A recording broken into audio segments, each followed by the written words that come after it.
کیا ایران پر حملے کا خطرہ ٹل گیا؟ ایک طرف ڈونلڈ ٹرمپ کا حملہ نہ کرنے کا بیان، دوسری جانب امریکی بحری بیڑا ابراہم لنکن مشرق وسطی روانہ کر دیا۔ بحری بیڑا کروز میزائلوں اور لڑاکا طیاروں سے لیس ہے۔ ڈونلڈ ٹرمپ نے کہا کہ پہلے ایران کا عمل دیکھیں گے۔ ایران میں آج پھانسیاں روک دی گئیں، یہ معلومات اہم ذرائع سے ملی۔ ڈونلڈ ٹرمپ کی رضا پہلوی کی حمایت کی بھی تردید، ابھی قیادت کی تبدیلی کا مرحلہ نہیں آیا، شاید ایرانی حکومت احتجاج سے گر جائے۔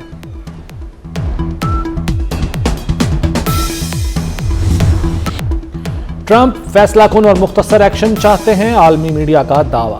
پاسداران انقلاب اور بسیج فورس نشانہ بنے گی، پولیس کو کروز میزائلوں سے نشانہ بنایا جا سکتا ہے، کئی ملکوں کی شہریوں کو ایران چھوڑنے کی ہدایت۔ معاملے پر UN سلامتی کونسل کا اجلاس بلا لیا گیا۔ قطر میں امریکی فضائی اڈے العدید پر سیکیورٹی وارننگ کی سطح ہائی الرٹ کے بعد کم کر دی گئی۔ امریکی طیارے العدید ایئر بیس پر واپس آنے لگے، فوجی اہلکاروں کو بھی واپسی کی اجازت مل گئی۔ گرفتار ملزموں کو پھانسی دینے کا کوئی پلان نہیں، امن و امان کی صورتحال مکمل کنٹرول میں ہے۔ امریکہ جون جیسی غلطی نہ کرے، وہی نتیجہ نکلے گا جو پہلے نکلا تھا۔ ایرانی وزیر خارجہ عباس عراقچی کا امریکہ کو دو ٹوک پیغام، ایران کی فضائی حدود دوبارہ کھول دی گئی۔ پاکستان میں ایرانی سفیر رضا امیری مقدم کا کہنا ہے کہ ٹرمپ نے پیغام بھیجا ہے، وہ ایران پر حملہ نہیں کرے گا، اب ایران بھی حملہ نہ کرے۔ پرامن ایران پاکستان کے مفاد میں ہے، ایران کی صورتحال پر مسلسل نظر رکھے ہوئے ہیں۔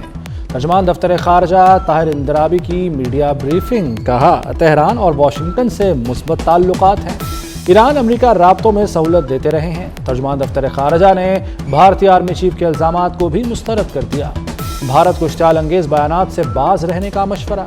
مزید کہا امیگریشن پالیسی کے معاملے پر امریکی حکام سے رابطہ ہے، امید ہے پروسیسنگ جلد بحال ہو جائے گی۔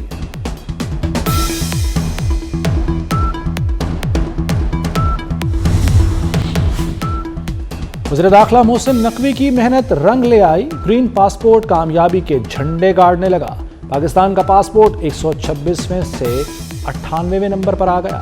عالمی پاسپورٹ رینکنگ میں پاکستان کی 28 درجے ترقی ہوئی۔ محسن نقوی کا پاسپورٹ کی رینکنگ میں مزید بہتری کا عزم، کہتے ہیں پاسپورٹ رینکنگ میں بہتری بڑی کامیابی ہے، انشاءاللہ پاکستان کی ترقی کا یہ سفر جاری رہے گا۔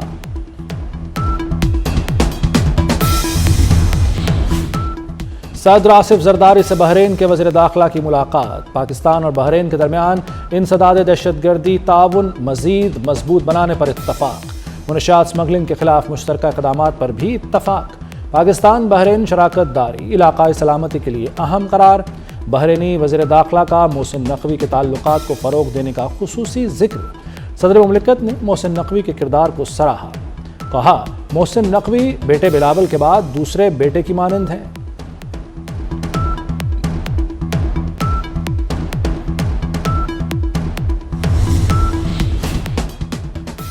خیبر پختونخوا میں فورسز کی 2 کارروائیوں میں 13 خارج ہلاک۔ ISPR کے مطابق بنوں میں کیے گئے آپریشن میں 8 خارج مارے گئے۔ ضلع پورم میں ہونے والے دوسرے انٹیلیجنس بیسڈ آپریشن میں 5 خارج جہنم واصل۔ وزیر داخلہ محسن نقوی کا فورسز کو خراج تحسین۔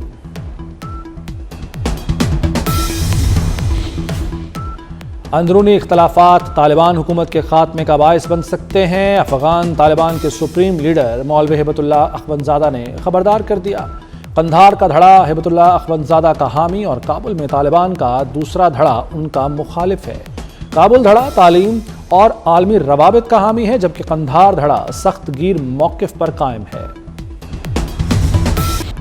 سندھ میں کینسر اور دل کے امراض کا مفت علاج ہو رہا ہے۔ 2008 میں 10 جامعات تھیں، اب 30 ہیں۔ 1 لاکھ اساتذہ میرٹ پر بھرتی کیے، سیلاب متاثرین کے لیے 21 لاکھ گھر بنا کر دے رہے ہیں۔ سندھ میں ریونیو وصولی میں بہتری آئی، چیئرمین پیپلز پارٹی بلاول بھٹو نے سندھ حکومت کی کارکردگی بیان کر دی، کہا سندھ حکومت نے صوبے کو بہتر بنایا، کوششیں عالمی سطح پر تسلیم کی جا رہی ہیں۔ وزیر اعظم نے اسلام آباد میں پاکستان آسان خدمت مرکز کا افتتاح کر دیا، 60 عوامی خدمات ایک ہی چھت تلے دستیاب، نادرا، پولیس، CDA، FBR بھی شامل۔ شہباز شریف نے آزاد خدمت سینٹر میں سہولیات کا جائزہ لیا، کہتے ہیں آسان خدمت مرکز کے لیے آذربائیجان نے غیر معمولی تعاون کیا، مرکز میں شہریوں کو بے پناہ سہولیات میسر ہوں گی، آزاد کشمیر اور گلگت بلتستان میں بھی آسان خدمت مرکز بنیں گے۔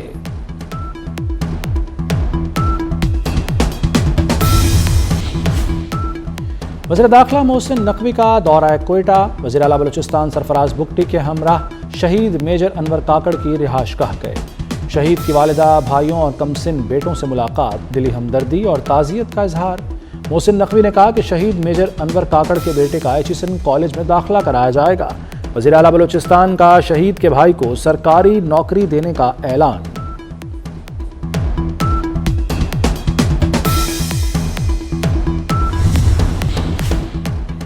لاہور ایئرپورٹ پر اسٹیٹ لاؤنج کا افتتاح کر دیا گیا۔ نواز شریف، وزیر دفاع خواجہ آصف اور وزیر اعلیٰ مریم نواز نے افتتاح کیا۔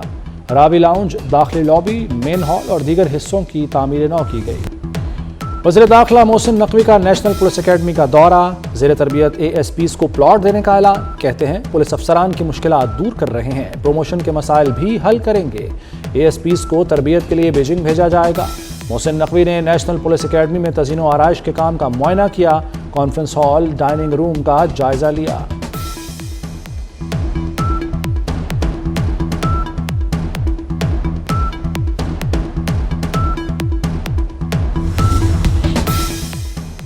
پاکستان موسمیاتی تبدیلی کا مقابلہ کرنے والی فصلوں کو فروغ دے رہا ہے۔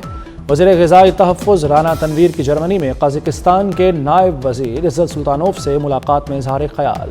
قازقستان نے غذائی تحفظ میں پاکستان سے تعاون بڑھانے کی خواہش ظاہر کر دی۔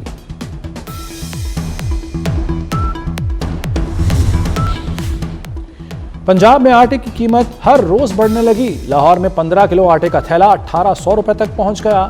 بہاولپور میں چکی کا آٹا 140 روپے فی کلو ہو گیا۔ ملتان میں بھی 15 کلو آٹے کی بوری 1750 روپے میں بکنے لگی۔ آٹے کی قیمت بڑھتے ہی نان بھائیوں نے بھی روٹی مہنگی کر دی۔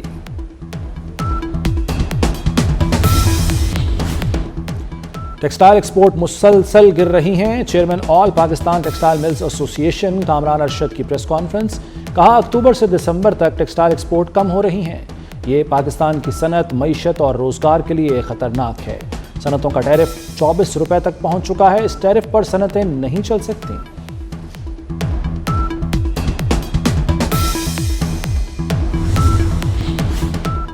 سپریم کورٹ نے ریپ کیس کے ملزم کی ضمانت منظور کر لی۔ ہر مقدمہ ریپ کا نہیں ہوتا، میڈیکل رپورٹ ملزم کے خلاف ہے، جتنا جرم ہوگا اتنی ہی سزا دیں گے۔ جسٹس جمال مندوخیل کا موقف۔ جسٹس مسرت ہلالی نے کہا کہ خاتون نے خود ریپ تسلیم کیا اور کیا ثبوت ہوگا؟ کوئی اپنی بیٹی پر جھوٹا الزام لگا کر تماشا کیوں بنائے گا؟ جسٹس ملک شہزاد نے ریمارکس دیے کہ صرف لڑکی کی گواہی پر تو ملزم کو سزا دینے کا نہیں کہہ سکتے۔ ملزم کے خلاف خاتون کے والد نے ٹوبا ٹیک سنگھ میں گزشتہ برس مقدمہ درج کرایا تھا۔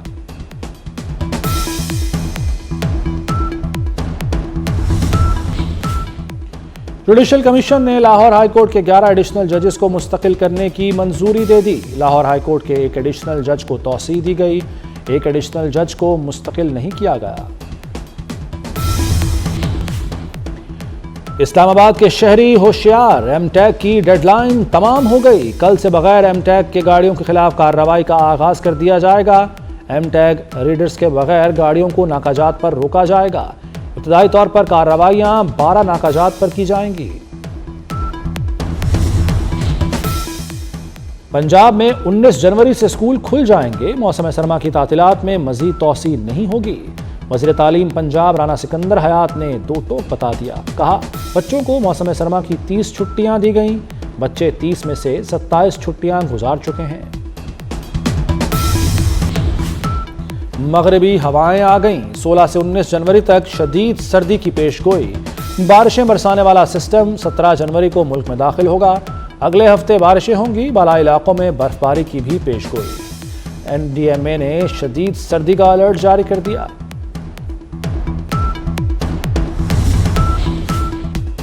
امریکی ریاست مشیگن میں برفانی طوفان، 100 کلومیٹر فی گھنٹہ کی رفتار سے ہونے والی برف باری نے ہر چیز منجمد کر دی۔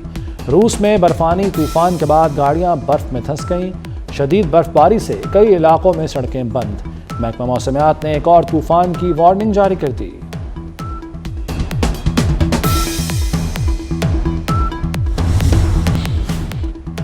امریکہ میں امیگریشن اہلکاروں کی پرتشدد کارروائیوں کے خلاف احتجاج، صدر ٹرمپ کی مظاہرین کو دھمکی، احتجاج نہ رکنے کی صورت میں منیسوٹا اور منیاپولس میں فوج بھیجنے کا اشارہ دے دیا۔ پاک آسٹریلیا T20 سیریز کے لیے ٹکٹوں کی فروخت کا اعلان، آن لائن ٹکٹس 16 جنوری سے دستیاب ہوں گی، فزیکل ٹکٹس 19 جنوری سے ملک بھر کے TCS ایکسپریس سینٹرز پر دستیاب ہوں گی۔ پاک آسٹریلیا تینوں T20 میچ لاہور میں ہوں گے۔ شاہین آفریدی کی انجری کے بعد صحت یابی، قومی فاسٹ بالر کا ریہیب کے بعد بالنگ کا آغاز۔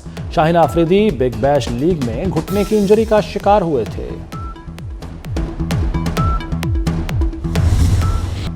اور لہجہ جاندار، شاعری شاندار، مترنم بہروں کے شاعر محسن نقوی کی برسی۔